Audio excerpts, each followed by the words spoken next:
The lake had always been my sanctuary, a place where time slowed and the world's noise seemed to fade into the calm ripple of water against the shore. For years, I dreamed of owning a cabin nestled away from the chaos of city life. So when I finally signed the papers for the 2-bedroom cedarwood cabin tucked quietly at the edge of Lake Lorna Pines, I felt like I had secured more than just property. I had claimed peace.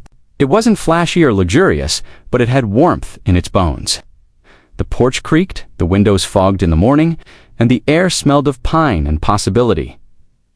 It was part of a gated community called Evergreen Shores, a quiet neighborhood of about 20 cabins, all governed by a strict homeowners association.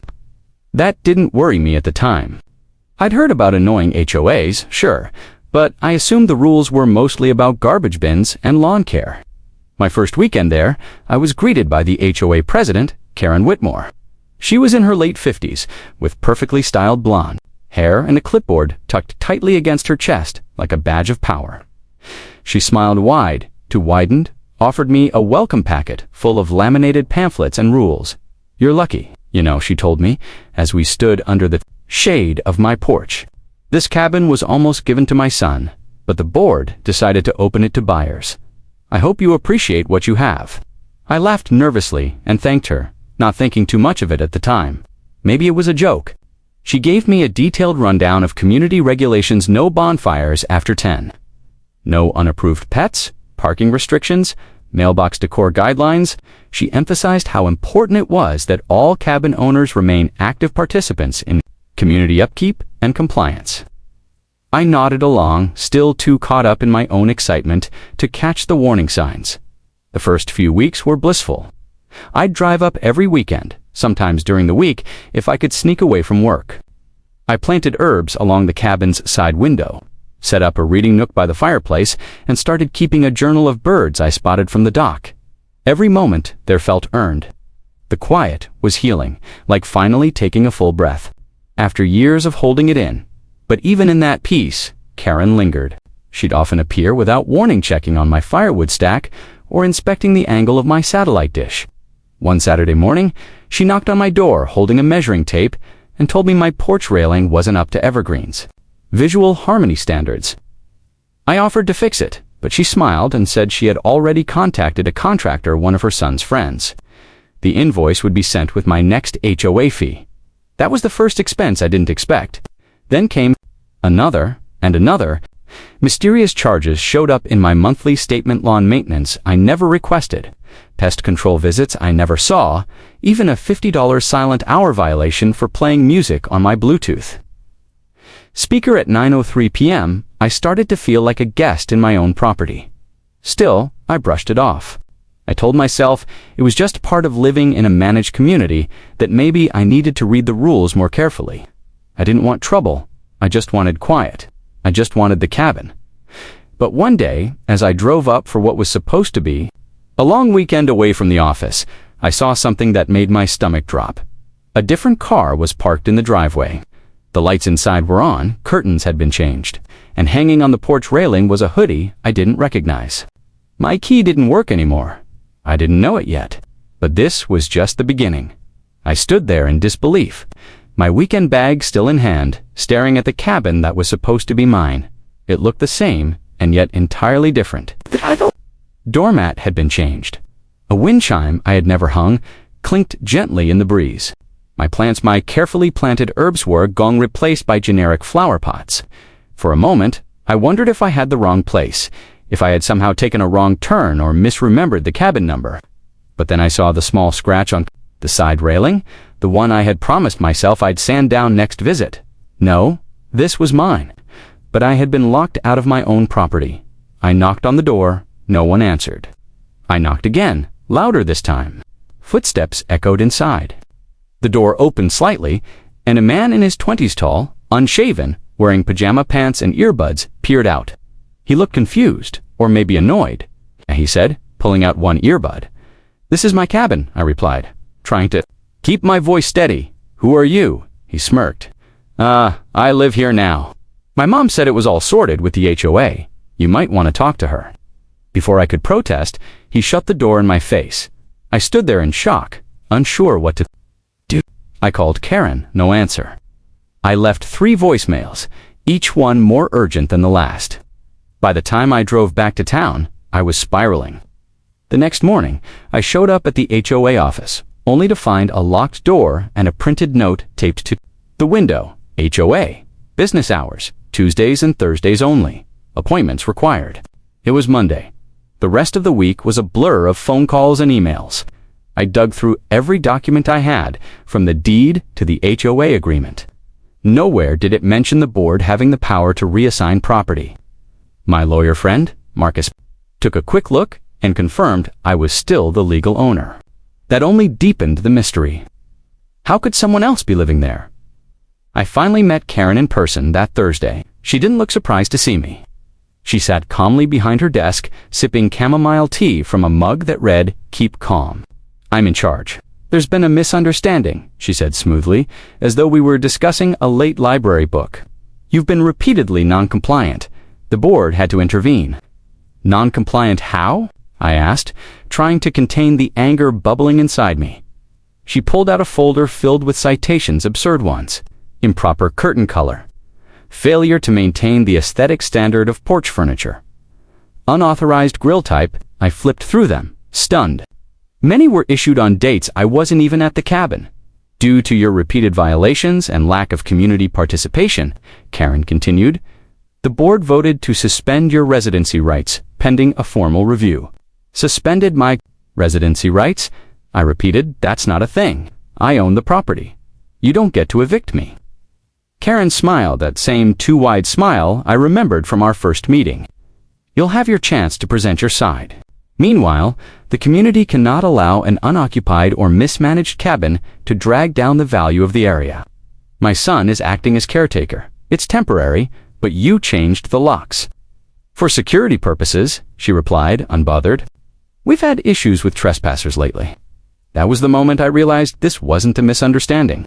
It was a power play. Karen had decided my cabin now belonged to her son, and she was wrapping it in the language of rules and violations to make it seem legitimate.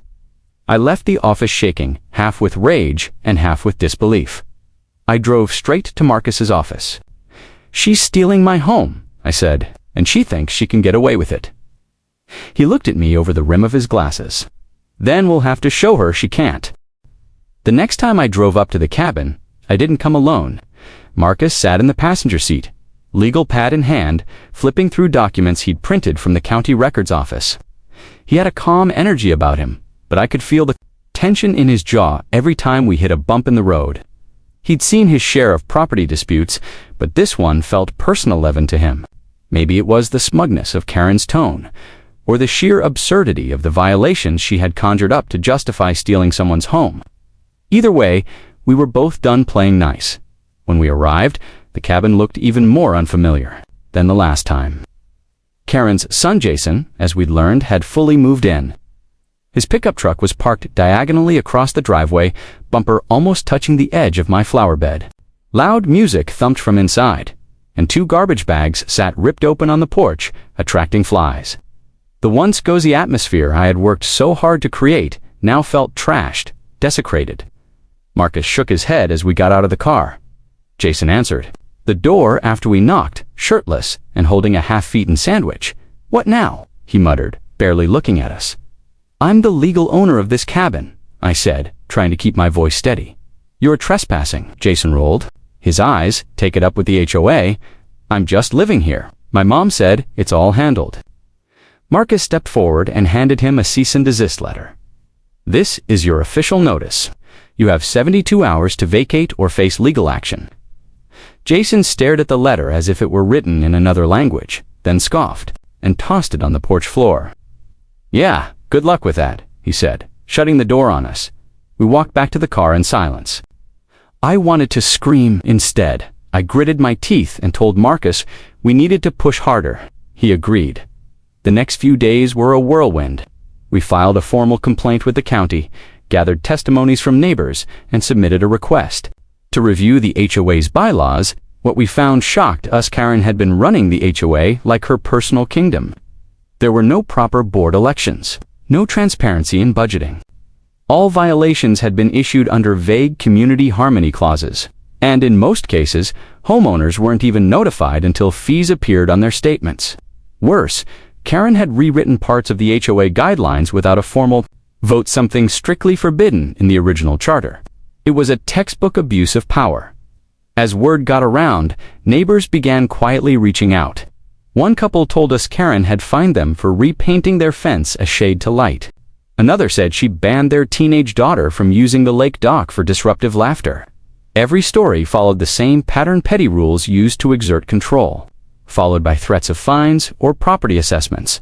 No one had dared challenge her until now we decided to confront Karen again, this time at a scheduled HOA meeting. Only 6 people showed up, and 4 of them were visibly uncomfortable as Marcus presented copies of the forged amendments and a timeline of illegal actions. Karen, seated at the head of the table, didn't flinch. "This is all circumstantial," she said coolly. "You're disrupting the community for your own personal vendetta." "This is the community," Marcus snapped. "And they deserve to know how you've manipulated the system to benefit yourself and your son." Her smile cracked for just a second. Later that night, I received an anonymous envelope slid under the door of my apartment. Inside was a single sheet of paper that read, "Walk away. You're not safe out there anymore." The fight was officially on. I stared at the anonymous note. The words burned into my mind long after I crumpled the paper and tossed it in the trash. "Walk away. You're not safe out there anymore." It was cowardly, cryptic, and meant to scare me off. But instead of fear, it sparked something else: resolve. If Karen and her son thought they could bully me into silence, they had chosen the wrong person. The law was on my side. All I had to do was keep pushing. Marcus and I worked tirelessly. Over the next week, we compiled every complaint from the neighbors, some anonymous, some brave enough to go on record. With each conversation, the picture became clearer. Karen's reign over the HOA wasn't just bossy leadership. It was targeted harassment. One neighbor said she was fined $500 for planting sunflowers without landscape approval. Another had his internet cables cut after refusing to let Karen's handyman inspect his attic. A retired veteran showed us a stack of citations for unsightly patriotism because he flew a U.S. flag on his porch year-round. Like peeling back the wallpaper of a pristine room to find mold and rot beneath. The more we discovered, the more confident Marcus became that we had a strong case, not just to regain my cabin, but to expose Karen's entire operation. He filed a motion with the county civil court to demand emergency action. In response, Karen submitted a statement full of misleading claims that I had abandoned the cabin for months, that the community was concerned about illegal short-term rentals, and that her son was simply protecting the neighborhood from neglect. But we had proof, photos, receipts, eyewitnesses, my name on the deed. I had even installed motion-activated cameras months ago that showed Karen and her son entering the property multiple times when I wasn't there. We submitted everything. While we waited for the court hearing, tensions in the neighborhood escalated. A group of homeowners started quietly organizing, calling it the Reclaim Evergreen Initiative. They wanted Karen removed and a full audit of HOA finances. It turned out that the monthly dues had been quietly increased over the last 3 years, and no one could account for where the extra money went. A former treasurer told us Karen had fired her after she refused to sign off on a recreation pavilion fund that never actually built anything. The treasurer's signature had appeared on the check anyway. Forged. Then things started getting personal. My car tires were slashed in the cabin's parking lot. A dead raccoon was left on my front porch one morning. A neighbor who'd spoken to me publicly found his mailbox smashed and his Wi-Fi cut. Karen, of course, denied everything and continued to hold HOA emergency meetings that no one but her loyalists attended. I knew we were getting close to something big. The pressure was mounting. Karen was no longer smiling during confrontations. She was curt, impatient, avoiding eye contact. Jason, too, had grown more hostile. One day, as I approached the cabin with Marcus to take more pictures, Jason stood on the porch holding a baseball bat. "You need to leave," he said, pointing it at me like a warning. "This is my home," I replied firmly. "You're the one who should be packing." He didn't swing, but the message was clear. He slammed the door behind him and locked it. That night, Marcus received an email from the court clerk. A hearing date had been set for the following Thursday. It was sooner than we expected. Finally, we'd have the chance to lay everything bare, every forged document, every shady fine, every illegal lock change. As I looked over the evidence spread across my kitchen table, a quiet determination settled. And this wasn't just about a cabin anymore. It was about standing up to corruption even when it wore a friendly face and carried a clipboard. The courtroom was small, the kind used for local zoning disputes and civil hearings. But to me, it felt like the center of the universe. Every breath felt loud, every second stretched thin. Jason and a lawyer who looked more annoyed to be there than prepared. She wore a navy blue blazer and that familiar, smug expression, as if this entire hearing was just a formality she'd already won. But her hands kept fidgeting with her pen. Marcus stood beside me, cool and composed, as the judge called the hearing to order. Our side went first. We presented the deed, the timeline of possession, the photos and video evidence showing unauthorized entry, the changed locks, and the cease and desist Jason ignored.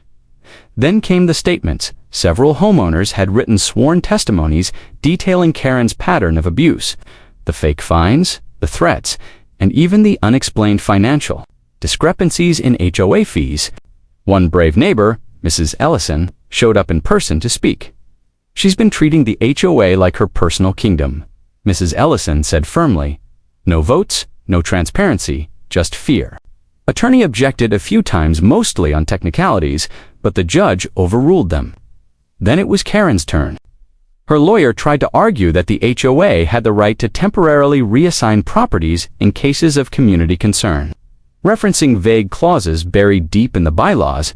But when the judge asked for proof that such action had ever been legally approved by the board, he couldn't produce a single signed vote or meeting record. Karen herself finally took the stand. She gave a rehearsed speech about protecting community integrity, about how I had disregarded the spirit of Evergreen Shores, and how her son had stepped up to preserve the neighborhood's values. She tried to sound noble. But by the end of it, even the judge looked unimpressed. When cross-examined, Marcus tore through her story like tissue paper. He asked about the falsified documents, citations. He asked why board elections hadn't been held in 3 years. When Karen hesitated, he handed her a copy of the HOA charter that clearly required annual elections. Judge didn't need long to decide. He ruled that I was the sole legal owner of the cabin, that all actions taken by Karen and the HOA regarding my property were null and void. He also ordered an independent audit of the HOA's financial records and temporarily suspended Karen's authority until a full board could be elected. I didn't cheer. I didn't smile.